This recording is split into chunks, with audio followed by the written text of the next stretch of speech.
آزاد فلسطین اب ہماری پالیسی نہیں، مسلم ممالک فلسطینیوں کو اپنی زمین دے دیں، اسرائیل میں امریکی سفیر کا دعویٰ۔ غزہ عالمی مارچ، ہزاروں افراد کا غزہ پر اسرائیلی محاصرہ توڑنے کے لیے مارچ کا فیصلہ۔ پہلا قافلہ روانہ، اسرائیل نے غزہ میں امدادی سامان داخل کرنے کی اجازت دے دی۔ برازیل کی وزارت خارجہ کا اسرائیلی حکومت سے مطالبہ۔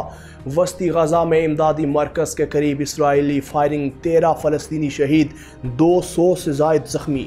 نیتن یاہو پارلیمنٹ توڑنے کے اپوزیشن کے بل کو ناکام بنانے اور اپنی کرسی بچانے میں کامیاب۔ غزہ کے ساتھ سرحد پر کسی بھی دوسرے کے لیے پیش کی منظوری درکار ہوتی ہے۔ مصر کا اعلان، غزہ کی امدادی کشتی پر سوار فرانسیسی شہریوں کی ہفتے کے آخر تک اسرائیل سے ملک بدری کا امکان۔ امریکہ کا دوغلا پن ایک بار پھر بے نقاب ہو گیا۔ امریکہ نے فلسطین کے لیے پالیسی تبدیل کر دی۔ اسرائیل میں تعینات امریکی سفیر نے امریکی نشریاتی ادارے سے گفتگو میں کہا کہ امریکہ نے آزاد فلسطینی ریاست کے قیام کا ہدف ترک کر دیا۔ سفیر مائک حقابی نے کہا کہ آزاد فلسطینی ریاست اب ہماری پالیسی کا حصہ نہیں ہے اور امریکہ اب آزاد فلسطینی ریاست کے مقصد کے حصول کے پیچھے نہیں۔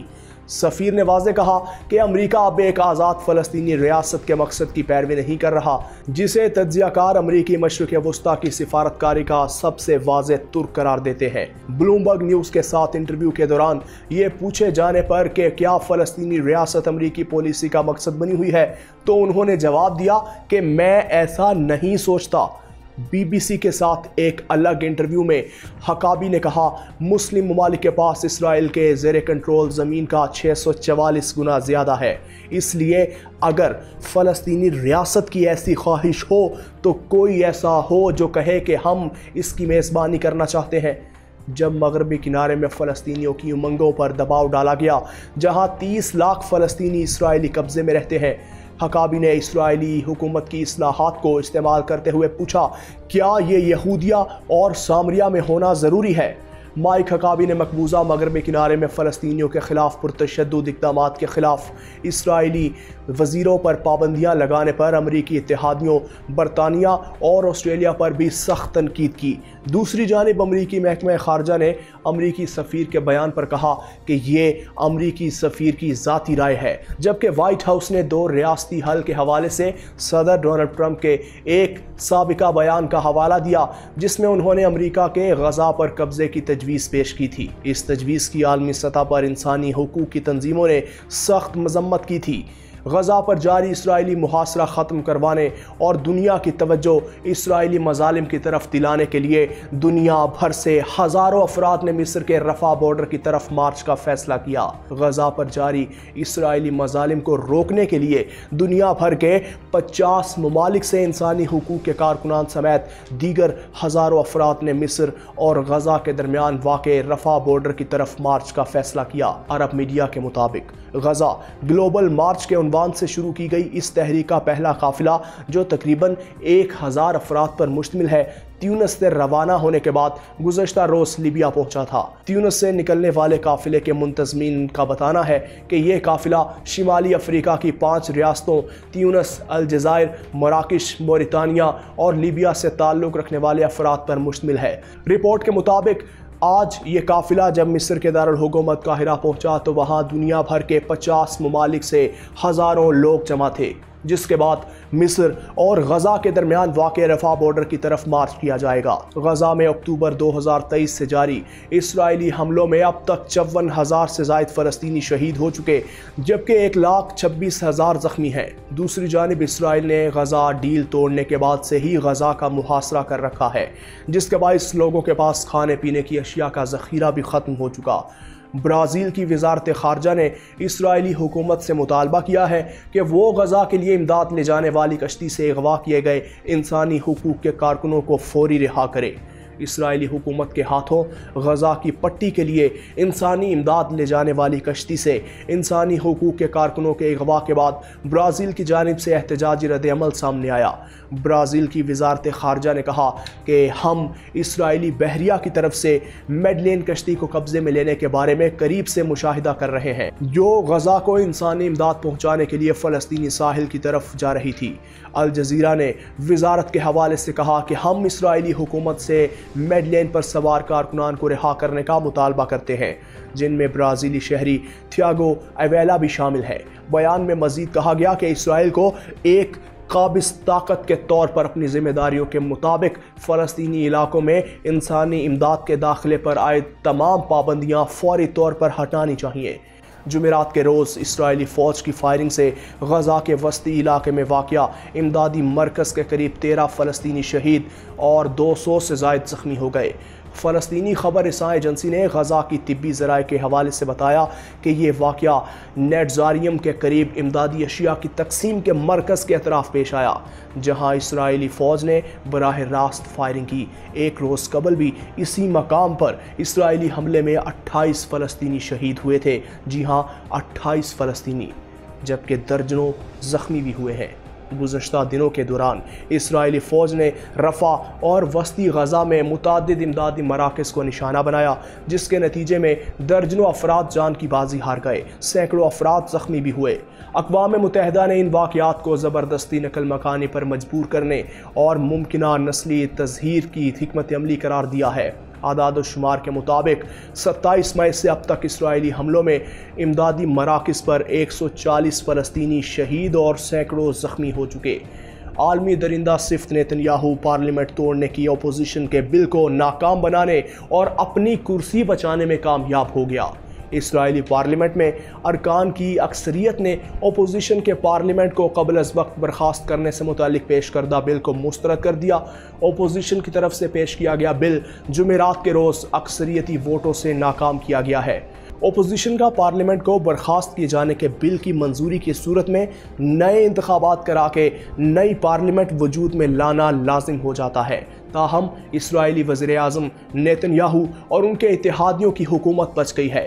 پارلیمنٹ کو توڑ کر قبل از وقت انتخاب کا راستہ ہموار کرنے کے حق میں اپوزیشن 120 ووٹوں میں 53 ووٹ لینے میں کامیاب رہی، جبکہ بل کے خلاف 61 ووٹ ڈالے گئے۔ اپوزیشن کو امید تھی کہ وہ اسرائیل کی ان آرتھوڈاکس قسم کی سیاسی جماعتوں کے ووٹوں کی مدد سے بل منظور کروانے میں کامیاب ہو جائے گی، جو حکومت کا حصہ نہیں ہے بلکہ حکومت سے ناراض ہیں۔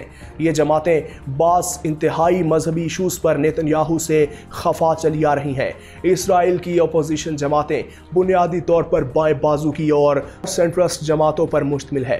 مقامی میڈیا کے مطابق انتہا پسند مذہبی جماعتوں نے شروع میں اپوزیشن جماعتوں کو امید دلانے کے بعد بالآخر نیتن یاہو کی حکومت نہ گرانے کا فیصلہ کرتے ہوئے ووٹ بل کے خلاف استعمال کیا۔ بتایا گیا یہ کہ ووٹنگ میں ناکامی کے بعد اپوزیشن کو ایک بار پھر ایسی ہی کوشش کرنے کے لیے 6 ماہ تک انتظار کرنا ہوگا، کیونکہ دستور کے مطابق ایسی ایک کوشش کے ناکام ہونے کے بعد دوبارہ کوشش میں 6 ماہ کا وقفہ ضروری ہے۔ البتہ 6 ماہ بعد اپوزیشن نئے بل کے ساتھ پھر چڑھائی کر سکے گی۔ ایک روز قبل اپوزیشن رہنماؤں نے کہا تھا کہ بل پیش کرنے کا فیصلہ تمام اپوزیشن جماعتوں کے متفقہ فیصلہ تھا، اس لیے تمام اپوزیشن ارکان اس متفقہ فیصلے کے مطابق ووٹ ڈالنے کے پابند ہیں۔ نیتن یاہو کی حامی جماعتوں کا اتحاد دسمبر 2022 میں وجود میں آیا تھا۔ یہ ملک کی انتہائی مذہبی جماعتوں کا سب سے اہم اتحاد ہے۔ اس میں 2 آرتھوڈاکس جماعتیں بھی شامل ہیں۔ ان دونوں نے اپوزیشن بل کی حمایت کی نیتن یاہو کو دھمکی دی تھی، لیکن بعد ازاں نیتن یاہو کی حمایت میں واپس آ گئیں۔ مصری وزارت خارجہ نے تصدیق کی ہے کہ غیر ملکی وفود کے رفح کراسنگ اور فلسطینی علاقوں سے ملحقہ سرحدی علاقوں کے دورے پیش کی منظوری سے مشروط ہوں گے۔ مصری وزارت نے کہا ہے کہ مصری حکام کی طرف سے فلسطینیوں کے حقوق کی حمایت کے اظہار کے لیے سرحدی علاقوں کا دورہ کرنے کے خواہش مندوں کی درخواستوں پر مسلسل غور کرنے کے لیے غزہ پر جنگ کے آغاز کے بعد سے موجود ریگولیٹری کنٹرولز اور میکانزم کی پابندی کی ضرورت ہے۔ وزارت نے وضاحت کی کہ ان اقدامات میں بیرون ملک مصری سفارت خانوں کو باضابطہ درخواست جمع کروانا یا قاہرہ میں غیر ملکی سفارت خانوں یا تنظیموں کے نمائندوں کی طرف سے وزارت خارجہ کو درخواستیں جمع کروانا شامل ہے۔ اسی طریقے سے سرکاری اور غیر سرکاری انسانی حقوق کی تنظیموں کے غیر ملکی وفود کے لیے متعدد دوروں کا اہتمام کیا گیا۔ وزارت خارجہ نے غزہ کے بحران کے آغاز کے بعد سے سرحدی علاقے کی نازک صورتحال کے پیش نظر دورہ کرنے والے وفود کی حفاظت کو یقینی بنانے کے لیے ان ضابطوں کی پابندی کی اہمیت پر بھی زور دیا۔ وزارت نے کہا، ریگولیٹری کنٹرولز اور میکانزم کے ذریعے بیان کردہ فریم ورک سے باہر کسی بھی درخواست پر غور کیا جائے گا، نہ ہی کسی دعوت نامے کا جواب دیا جائے گا۔ فرانس کے وزیر خارجہ نے کہا کہ اسرائیل زیر حراست 4 فرانسیسی شہریوں کو اس ہفتے کے آخر تک ملک بدر کر دے گا۔ غزہ کے لیے امداد لے جانے والی کشتی کو روکنے کے بعد اسرائیلی سیکیورٹی فورسز نے ان افراد کو حراست میں لیا تھا۔ ایک اسرائیلی NGO نے کہا کہ فرانسیسی مہم کاروں میں سے ایک کو مختصر طور پر قید تنہائی میں رکھا گیا تھا۔ یہ اعلان اس وقت سامنے آیا جب فرانس کے وزیر اعظم نے کشتی میں سوار کارکنان پر سیاسی توجہ کے لیے اسرائیل فلسطینی تنازع کا فائدہ اٹھانے کا الزام لگایا۔ یہ افراد جنگ زدہ غزہ میں انسانی صورتحال کے بارے میں عالمی سطح پر بیداری پیدا کرنے کی امید رکھتے ہیں۔ فرانس کے وزیر خارجہ نے کہا کہ ان 4 کو جمعرات اور جمعے کو ملک بدر کر دیا جائے گا، جن میں یورپی پارلیمنٹ کی فلسطینی نژاد رکن ریما حسن شامل ہے، جو سخت بائیں بازو کی فرانس آن بورڈ پارٹی سے تعلق رکھتی ہیں۔ یہ افراد کشتی میڈلین پر سوار تھے جو غزہ کے لیے خوراک اور امدادی سامان لے جا رہے تھے۔ پھر اسے اسرائیلی فوج نے پیر کے روز محصور فلسطینی علاقے سے کچھ فاصلے پر بین الاقوامی پانیوں میں روک لیا۔ 2 فرانسیسی شہریوں اور سویڈش ماحولیاتی کارکن اور مہم کار گریٹا تھنبرگ سمیت 4 افراد نے فوری ملک بدری پر رضامندی ظاہر کی۔ زیادہ تر کارکنان کی نمائندگی کرنے والی انسانی حقوق کی اسرائیلی NGO عدالتہ کے مطابق باقی 8 افراد کو حراست میں لے لیا گیا جب انہوں نے رضاکارانہ طور پر اسرائیل چھوڑنے سے انکار کر دیا۔ ان تمام 12 افراد پر 100 سال تک اسرائیل میں داخلے پر پابندی عائد کر دی گئی۔ اسرائیلی حکام نے فرانسیسی رکن پارلیمنٹ ریما حسن اور برازیلی کارکن تھیاگو ویلا کو قید تنہائی میں رکھا تھا۔ بعد میں حسن کو اس سے ہٹا دیا گیا۔